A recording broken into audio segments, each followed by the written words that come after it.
They were trying to say that Donald Trump was bought and sold by billionaires. And now they try and highlight as though it's a victory for them that, oh, look, these billionaires are losing money. Well, doesn't that act as proof positive that Donald Trump isn't at the beck and call of billionaires? In other words, he's saying, look, I get that, Elon, I understand Tesla, China, but tough titties. He's doing it anyway. So the tariffs. President Trump blinked is exactly what I would be saying if I was misinformed or trying to mislead you. I think what people don't understand is that we are seeing for the first time with a presidency, a business negotiation take place in real time. Yeah. Any negotiation, any contract negotiation that you've been through, certainly if you're dealing with larger businesses, it involves multiple phases. It involves usually a broad strokes proposal, then redlining. Okay, can we put that on the shelf right now? Let's put that on pause while we hash out these details. That's what you're seeing as far as the pause on the Chinese tariffs. And by the way, it's not across the board, to be clear. Let's still bring this back kind of into focus. The main target of these tariffs is China. Okay, that is the end goal. They are still in the sights, figuratively, of the United States. And we have more than tariffs to prove that that is the case right now, to prove that this is why Donald Trump is doing this. You have the executive order on shipbuilding. We'll get to that. You have Pete Hegseth in Panama, his statements. And then, yes, by the way, there still are some tariffs. Some of the additional tariffs have been paused. And I think you'll understand why. It's time for the latest installment of The Terrifier.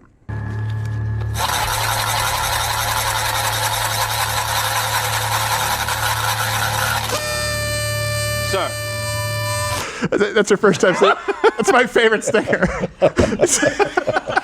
I watched that movie on Tubi. Oh my gosh. I did. It really is horrifying. He cuts a woman upside down. She's I know. It's like right down the middle with a chainsaw. Well, that's what we're doing to China. So I could never find that saw at Home Depot. At 12:18, Donald Trump dropped a post on Truth Social that probably is going to end up in history books. You'll have, the only thing to fear is fear itself, right. And a day that will live in infamy. And, JFK, Oh. Ow. I thought you meant the moonshot. Yeah, right. Ow, that stung. oh, God. Put up the roof. This is the last words were, shut up, Jackie. It's a nice day. Yeah, ricochet. I feel a burn. It stings. How's my hair look? All right, let me pick it up off the street. So this is the Truth post regarding the pause on the tariffs on China. And there's been a lot of volatility. Obviously, this last week, it's mostly corrected. I want to also drive the point home that there's a very big difference between what is good for Wall Street and what is good for Main Street. Sometimes they are not one and the same. They should complement each other. But we now just had a new report this morning that inflation is down at its lowest since, I believe, 2020. And we just had a really good jobs report, better than expected. Those two things in tandem show you that there is a contrast between what Americans are living and what is being, speculated upon in Wall Street. And we'll get to that in a little bit. But here's the Truth post. He wrote, I guess I have to read all this one since it's going to be historical. Based on the lack of respect that China has shown to the world markets, not the store, I am hereby raising the tariff charge to China by the United States of America to 125%, effective immediately. At some point, hopefully in the near future, China will realize that the days of ripping off the USA and other countries, so many other countries, is no longer sustainable or acceptable. Conversely, and based on the fact that more than 75 countries have called representatives of the United States to negotiate a solution to the subjects being discussed relative to trade barriers, tariffs, currency manipulation, so much currency manipulation, and non-monetary tariffs, and that these countries have not, at my strong suggestion, retaliated in any way, shape, or form against the United States, I have authorized a 90-day pause and a substantially lowered reciprocal tariff during this period of 10%, also effective immediately. Thank you for your attention to this matter. And then the White House added this on X. They put out, do not retaliate and you will be rewarded. That is important. This matters. And I think what you're also seeing here is this administration realized, oh, wait a second, they have more levers to pull. And especially, I think it happened faster. Right away, you had Vietnam that set the stage. Then you had Israel, Japan. They said 50 nations came to them and were willing to have some negotiations. So if you put a pause on China for 90 days, and let's say at the end of those 90 days, you come to the table with pretty much everyone who they had hoped would be some kind of an alliance, you are in the driver's seat. Yeah, they didn't pause China. They paused everybody else. China hit with retaliatory, so they kept those on and increased them. Isolation. Yes. And they paused the other ones, down. And pause them at 10%, to be clear. So they're not non-existent. Right. So. You see what he did there, though, when he said ripping us off and other countries. Yeah. Yes. Now it's the world against China. He's now the champion of everybody else, and his phone is ringing off. He isolated them. Yeah. No, it's like a drill sergeant. He's like, well, I guess since you stole the clock bar from the mess hall, everyone else has to do push-ups. So sad for them, but not for you. Eat your clock bar. In front of the team. In front of the team. Eat it. Delicious. Delicious. Push-ups. Now, let's go to the claim that you are hearing from people out there. And by the way, all references available, link in the description. As we have every single show. The claim is that Donald Trump backed down, he blinked, which really, if someone is making this claim and it's not accurate, okay, what could be the motivation? Oh, that's right. Only one reason. They're anti-American. China increased their tariffs on the United States. Trump blinked. The U.S. president backed down. Donald Trump changed his mind. He blinked, he capitulated, he caved. So far, much of the discussion on the president's tariffs and his back down today has come in units of $1 trillion, as in trillions of dollars. Trump backed down. Donald Trump backed down to the extent he did without achieving a single trade deal with a single country in the world. It's hard not to come to the conclusion. How can he even say that? Trump I know. here. How can he even say, like, it's on record, by the way. It's clear. And there are far more statements than there are official deals. But how can, every now and then I go, you know what? I'm trying to find some motive other than an underhanded lie. I can't find it. Anyone who tells you not a single deal, they are lying. And again, the 90-day pause still puts a 10% tariff on everyone. Yeah. To be clear. He can say that because don't look at those guys as journalists. That's true. They're friggin', they're an arm for the Democrat. They're anti-American. That's an understatement. They're basically Marxists. Look at it like that, and then I don't even get upset anymore. I go, that's what a propaganda guy would say. No, you're absolutely right. And you know what? Rather than just getting upset about it, hey, you're welcome. And thank you that we can now broadcast and you can watch. Like, there's no need for legacy media. And you have made this show and the shows that follow it here bigger than CNN, MSNBC. So we're very appreciative. Please do consider joining Rumble Premium, by the way. If you are not a member, $99 a year, you get us, you get Nick DiPaolo, you get 100% more show, you get Dr. Disrespect, you get Donald Trump Jr., Russell Brand, and you get everything ad-free, and it's the only reason we're able to do what we do. So, the 90-day pause, still a 10% tariff on everyone. In the meantime, each country will have the chance to negotiate some kind of a tailored agreement. We've had more than 75 countries contact us, and I imagine after today there will be more. So it is just a processing problem. Each one of these solutions is going to be bespoke. It is going to take some time, and President Trump wants to be personally involved. So that's why we're getting the 90-day pause. These are trade negotiations, but if countries want to come and offer other things, I talked about yesterday that we are thinking about a big LNG project in Alaska that South Korea, Japan, Taiwan are interested in financing and taking a substantial portion of the offtake. But again, in essence, that is trade because it will decrease the trade deficit that we have with those countries. And talking with Lane, the canary in the coal mine moment was when Vietnam. Yeah. Because we said a communist nation. Yes, the right borders next China. Yeah, the borders China comes running to the United States. We kind of said they were screwed one way or the other, and they need to come to the table quickly. They did. But then very quickly after that, Taiwan, Japan, almost simultaneously having conversations, South Korea. You had countries just dominoing in, and quickly China started to feel isolated. Now they're going to push back, and they're going to talk tough. But Donald Trump basically, if nothing else, we were right from the beginning. Once we got over the initial confusion, we were like, this looks like this is all about We've been China. saying this for a very long time. Convince. We had to fix some other stuff too, but this is about China. And when Vietnam tipped, it was immediate. Think about it, it's a communist place with borders, right? Yeah. And right away, like, no, we are not with them. They are prick. So, we love America. You kill our troop, but we fine. We love America. Betty Boo, what a dish. He didn't. You can't tell when a Chinaman blinks. No, it's very difficult. It's hard. Yeah. And to be fair, same for the Vietnamese. Don't care if you're mad. So it's made to target China. We know that. And President Trump made it very clear yesterday. China was by far the biggest abuser in history, and others also. But somebody had to do it. They had to stop because it was not sustainable. Last year, China made $1 trillion off trade with the United States. That's not right. And now I've reversed it. It's for a short period of time. China wants to make a deal. They just don't know how quite to go about it. You know, it's one of those things they don't know English. Quite. They're proud people. And President Xi's a proud man. I know him very well. And they don't know quite how to go about it, but they'll figure it out. They're in the process of figuring it out, but they want to make a deal. Yeah. God, I love it. I love how he said, what did he say? He said, I reversed it to China. Yeah. He's like, I reversed it for China, and then EU, I said, I'll make you skip your turn. Vietnam wild card.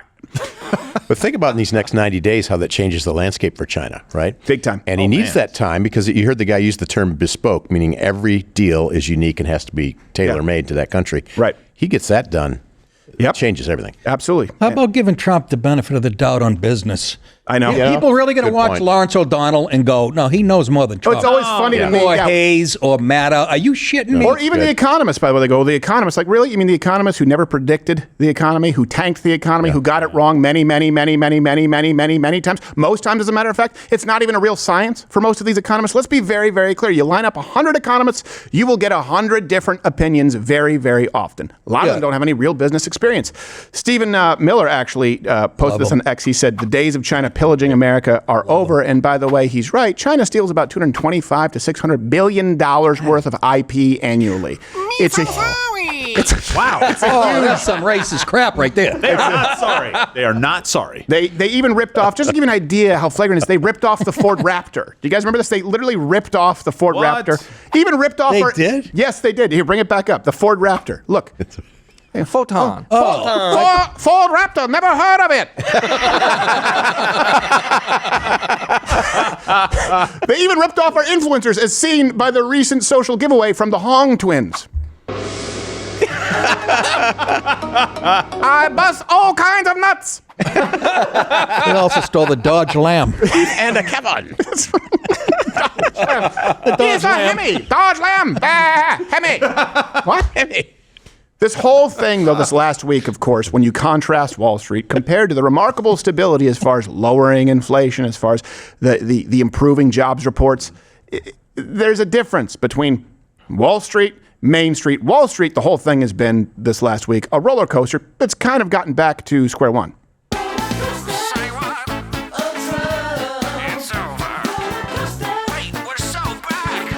We're making now $2 billion a day.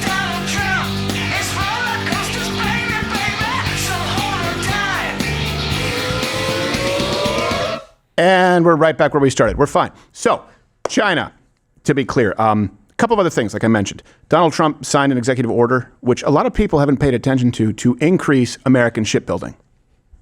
This executive order, which was prepared primarily by your National Security Council staff and National Security Advisor Waltz, has a number of very significant policy steps, all aimed at restoring American maritime dominance and ensuring that we have the shipbuilding capacity and ability to compete globally, both militarily and in the civilian space as well. And that could be a good one for Michigan, too. Because we're going to be spending a lot of money on shipbuilding. We're way, way, way behind. We used to build a ship a day, and now we don't do a ship a year practically, and we have the capacity to do it. So we'll talk to you about that. Okay? Shipbuilding. That's a good one. That's a good one. I like them in bottles. I love how he sits at it and the guy explains it to him. Yeah. Like he's the guy. And then he leans over to Whitmer. He's basically going, "This is the carrot. Don't make me get the stick." Now, imagine maritime dominance. Listen to that phraseology. It's just so great. Yeah, when's the last time you heard that? The world just quakes when they hear that. Well, a lot of people wondering, too, why Governor Whitmer, the worst person in the country, in my opinion, from Michigan, because the Great Lakes were actually pretty important to shipbuilding through World War I and World War II. Merchant ships, submarines. You guys remember the Fitzgerald, the Edmund Fitzgerald? Yes, great song. Told you it was a song. By a Canadian. That's right, but it went down, so that's kind of a screw up. And China's their fault so much as the waves. China's shipbuilding capacity is 230 times larger than that of the United States. And that matters when you also understand that, okay, they build some ships, and then then we're talking about the Panama Canal, which we paid to build, and China largely has co-opted, if you want to use a term. And Pete Hegseth, with a wonderful head of hair, said, we're not going to do this anymore. I think he was on a recent trip to Panama. Yeah, we have the clip. The United States of America will not allow communist China or any other country to threaten the canal's operation or integrity. China did not build this canal. China does not operate this canal. And China will not weaponize this canal. Are you concerned about retaliation from China? Jesus. No. I'm not worried about retaliation from China. We will stand on our own merits. Peace through strength matters. We represent our interests. Put America first. President Trump is staring them down on trade. We will reestablish deterrence. Now, I want to go to this clip, and I want you to keep something in context. Bernie Sanders, who we just showed you about the misgendering clip from earlier, in the same town hall. And I want to be clear, like you just talked about, these people are Marxists. Bernie Sanders is a communist. Let me make my case here. You'll watch him in this clip running defense for China, right? Supporting, making the case for China. Combine that with the fact that Bernie Sanders honeymooned in the USSR while it was the USSR and only started hating Russia when it was no longer communist. Today, he still supports the one communist superpower. Bernie Sanders is not a democratic socialist. He's a communist who honeymooned in the USSR and supports China. We are a common worldwide humanity. We don't have to hate China. We don't have to hate other people. Let's figure out a way to work together. And by the way, we hate their government. Yes, we do. Figure that out globally. Climate change is going to destroy this planet. Climate change is not an American issue. It's not a Chinese issue. It is a Chinese issue. We have got to work together. They're not working with us, Bernie. Tell us more pandemics may likely come. From China, you stupid Jay. Combat those just in America. We got to work globally. So the goal has got to be is to break down these barriers that separate us as human beings, come together as Americans, and come together globally as human beings. Yeah, now do Russia. Now do Russia today that's not communist. Hey, because you honeymooned right there in the USSR. You should have been thrilled with Russia trying to take Ukraine because, hey, that was part of the USSR. This man supports communism at every turn. And by the way, it's so... I don't even have a word for it. It's a global issue. It's not a Chinese issue. That is the opposite of the truth. Right. If we globally try and do anything, China will not sign on to the agreements, and they will take advantage of our systems. They will use coal. They will use so in far dirtier fashion than the United States. They will continue to use fossil fuels. Whatever is cheapest, and however much human suffering they throw at it to get ahead. They will not play ball. It's not a global issue. And if you want to fix it, you have to start with a little hate in your heart for evil. And I mean it. Have a little hate in your heart for the communist Chinese government. Because you know who also gets screwed? A lot of the people of China. We're not saying we hate every single individual Chinese person. Because guess what? There are people enslaved in China by their government. But Bernie is not saying that. He is supportive of their government. Again, if you doubt it, understand that he honeymooned in the USSR. That doesn't even make sense. There's nothing romantic. Human suffering really does it for him. That's right. He just wants you to think they're trying to work, everyone's trying to work this crap out. They're not. They're trying to work in the exact opposite direction of where they need to go. And we've been trying to bring them into the world community for a very long time by opening up the economies to them. You know what they did with that? They said, thank you very much. We'll take everything from you, and then we're going to leverage it to put you out of business or at least subjugate you to where we can control every single thing that you do. They don't want the world that we want, Bernie. At some point, you have to say, okay, I got to force your hand a little bit. Short of war. Right. You should be saying, thank God somebody's in the White House who can negotiate instead of just sending troops. That is wonderful news. Let's do that. his mentality is the same as it was in the 60s. Yeah. They call themselves progressives. He really believes in that global utopian wet dream. We're all going to hold hands. Yeah, How we're not. stupid. Look around the world you live in. Yeah. You still believe in that shit. It's like, hey, we can't hate people. Oh, really? What does China do to the Uyghurs? What do they do with What do they do with people who convert to Christianity or proselytize? Do you guys know what it's like to be a missionary in China? Hey, well, what do they do with people who speak out against their government? It's wrong to hate. It's not wrong to hate evil, and communism is evil. Work your crap out, China, much like, by the way, Billy, the kid, did the other day. Oh.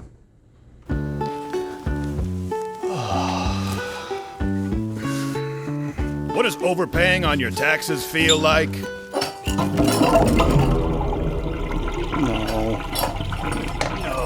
No.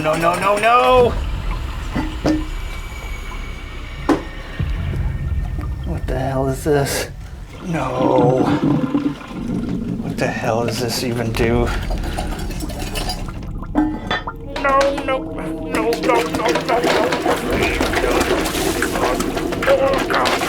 please, no. Please, God, please flush. Not here, not now. Please, God, please flush. Please flush. No.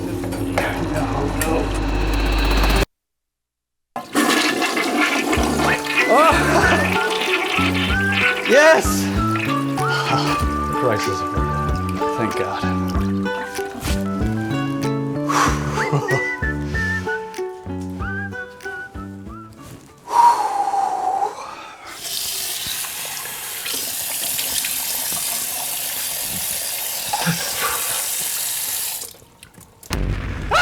About like that. Don't let the IRS bust your balls. Visit tnusa.com/Crowder or call 958-1000 for immediate relief and expert guidance. Ooh. That's right. Okay, I have to rapid fire this because Tim Pool is going to be coming up next. And if you're a Rumble Premium member, you can continue watching with us. This has already had net positive results. Let me make the case here. China's foreign ministry already said that they were willing to talk, but they would fight to the end. But really, they're willing to talk. Clip. 中方的立场是明确一贯的，谈大门敞开，但对话必须在相互尊重的基础上，以平等方式进行。打，中方也将奉陪到底。施压、威胁和讹诈，不是同中方打交道的正确方式。 Now, this is important to understand. China's economy, they don't really have many options here. Their economy are primarily built on two things. Real estate, that makes up 25% of their GDP. Their exports make up 20% of their GDP. Versus the United States, it only makes up about 10% of our GDP. The real estate market is crashing in China. That is happening right now. So what do? And they've had to do this for a while. They overproduce, try to increase exports. Can't do that because of the tariffs. See how they're stuck between a rock and a hard place? And something else that I wanted to talk about. I think we have this. Do we have the clip right here of the new inflation numbers, or do we have that somewhere? Let me see. Oh, okay, right here. It was just brought in. The inflation came in today at 2.4%. That's the first time it's been below 3% since March of 2021. And the March jobs report saw payroll grow by 228,000. That was 88,000 more jobs than expected. There is a very big difference between Wall Street and Main Street, and I get it. There's nothing wrong with it. Nothing has brought more people out of poverty than equities. I understand that. The problem is when it is no longer a complement to people who are providing tangible goods and services in their community. The problem is when Wall Street flourishes at the cost of Main Street, or they don't recognize the success that Americans are experiencing. Hey, do you have a job? Do things cost less? That has more of an impact on your day-to-day. And we are seeing that as a result of President Trump's policies. But they are so busy trying to vilify this man. They can't have it both ways. Remember how they were saying, oh, Elon Musk is actually the president, the most powerful man in the world. Look at these billionaires and their interests. Elon Musk has seen his net worth grow by whatever it was at that point in time. Yeah. But now they attack billionaires. They were trying to say that Donald Trump was bought and sold by billionaires. And now they try and highlight as though it's a victory for them that, oh, look, these billionaires are losing money. Well, doesn't that act as proof positive that Donald Trump isn't at the beck and call of billionaires? In other words, he's saying, look, I get that, Elon, I understand Tesla, China, but tough titties. He's doing it anyway. If he was doing their bidding, he wouldn't do this because Elon stands to benefit. He's the only person who's been allowed to enter China without some kind of a partnership with a communist-controlled entity, whatever they want to call it today. It's the Communist Chinese Party. Here's CNN, actually, an hour ago, talking about how Trump screwed his biggest billionaire supporters, who I guess also own him. This morning, President Trump's tariff policies have hit some folks who've been supportive of him really hard.